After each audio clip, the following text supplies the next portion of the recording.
Happy New Year, friends. Let's see what's in the cards for the year to come.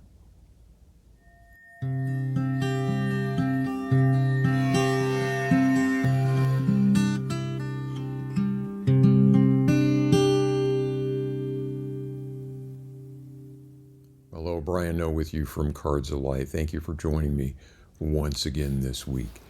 Please do subscribe to this channel if you haven't already, and give this video a thumbs up. I would appreciate that. And if you're a longtime viewer, I appreciate you joining us again this week.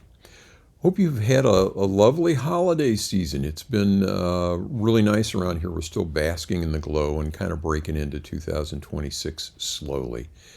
Let's take a look at where to focus our energy in the new year. We'll go to the table for our tarot card reading for the year to come. Okay, we're looking at 4 cards in the 4 dimensions of our lives this week. And again, we're using Vince Patisci's Tarot de Marseille deck. And the first card here in the physical dimension is the 9 of Wands. In the social emotional, we have card 13. In the mental dimension, we have the Ace of Swords. And finally, up here in the spiritual dimension, the 9 of Swords. So 1 major, 3 pips, 2 from the suit of Swords, 1 from the suit of Wands, and we've got 2 9s this week. So it's an interesting spread. Let's take these one at a time. This 9 of Wands is about starting over after a challenging time. It's about feeling maybe set upon from every direction. We're really beleaguered, we're really weary, and we don't know if we've got the strength to go on, but we're still here. This card came up an awful lot during the pandemic years. So coming as it does here in the physical dimension of life, we're talking about physical health, finances, career, that sort of thing. I'm getting the sense that maybe for someone who's watching this, that it is about financial matters. And maybe we have struggled over this past year. Maybe we've been struggling for a while, trying to find a way forward with our finances. And this card is a signal that even though we're feeling all of this this weariness and just don't know if we can keep moving forward, that we can get through this. We're still here. We just need to work the problem and not make things worse, not dig ourselves bigger holes. And this would apply whatever we're talking about, whether we're talking about physical health or finances or career or whatever in the material realm here.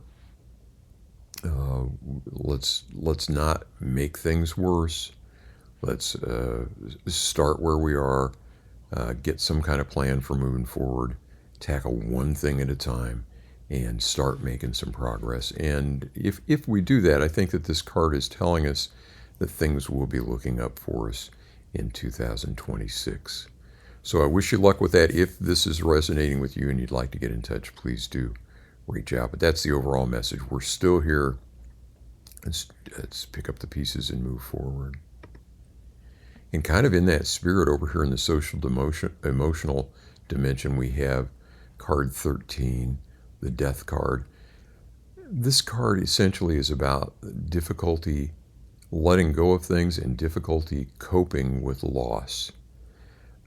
We hit the end of something that's time has come. Its time has come to pass. It's going to pass one way or another. But for some reason, we're having trouble letting go. And it is difficult. In the social emotional dimension, I've got a sense that this is the end of a relationship for someone. And gosh, the holidays are a difficult time in some ways for all of us, but especially if we are experiencing the loss of a relationship during that time too. And all we can do is recognize things the way they are, rely on our support systems. There are a lot of people who are around us that are anxious to help us, who are willing to help us, and sometimes those sources of help and compassion come from unexpected quarters. We need to be looking for those. We need to be maybe making some new habits, spending time in some new places, some new activities, and we will find our helpers and we'll find our support system if we do that. But if we hold on to the past, that is just a recipe for further misery. And so this card is not so much about predicting a loss as it is recognizing that that it's time to let go. And again, if this is you, you have my heart, and I wish you the best in 2026. I think we can look at this as an auspicious card, though. That if we're ready to let go and move on, 2026 is going to give us everything we need to do that and to feel better about things. So up here in the mental dimension, we have the Ace of Swords. And this came up either last week or 2 weeks ago. It is about a flash of insight or inspiration. I think coming as it does here in the mental dimension, this tells us that we need to be alert for that inspiration. We need to be ready to see it when it comes, and being attentive, and also to keep our minds sharp, to do the things day in and day out that help us sharpen that sword. I would say beginning the new year, I'm not much on New Year's resolutions, but if you don't have a regular meditation practice, that would be a really good thing to take up. There are some resources. I'll leave links in the description box to some resources if you want to get started with that, or if you want to reach out with me, I'll be happy to point you in the right direction on some simple meditation activities and techniques that you can begin doing. But that, reading good books, focusing our mind and our attention on positive things and on productive things, and on the classical hallmarks of a good life and good mental hygiene is what we need to focus on in 2026. So let's get started with that. If we don't already have those habits, let's work on those in the coming year. Then finally, over here in the spiritual dimension, we have the Nine of Swords. And this is another troublesome card. It's the card of nightmares and anxiety and intrusive thoughts.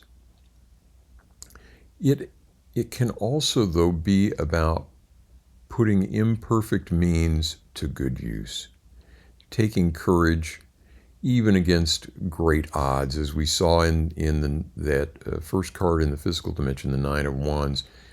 When we have these nines, we're feeling like we're being kind of attacked from every quarter.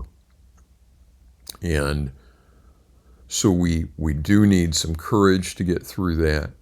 We also need to do our preparation and don't be sloppy. We can prevail against the odds if we take things one at a time, and if we're well organized, if we think things through and then execute well, we will be fine. I would say that the message of this card coming in the spiritual dimension is that we need to work on our habits of attention in 2026. So very much, again, echoing what we saw over here in the mental dimension with that Ace of Swords, we can choose whether or not we are doom scrolling or reading a good book.